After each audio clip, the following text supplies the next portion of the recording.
How to install ChatGPT on Windows? First, you need to go to Chrome and go to chatgpt.com.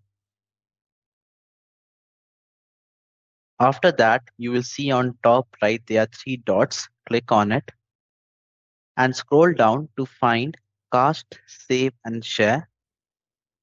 After that, click on Install Pages app.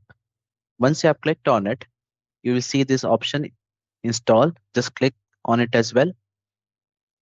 And this will open a chat window, which is a desktop app. To verify, you can go to your desktop and see the chat GPT icon is there, which means the desktop app is installed.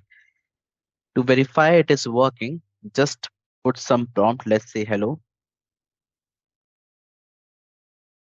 and you can see it's working fine. So this is how you can install chat GPT on Windows. Thank you.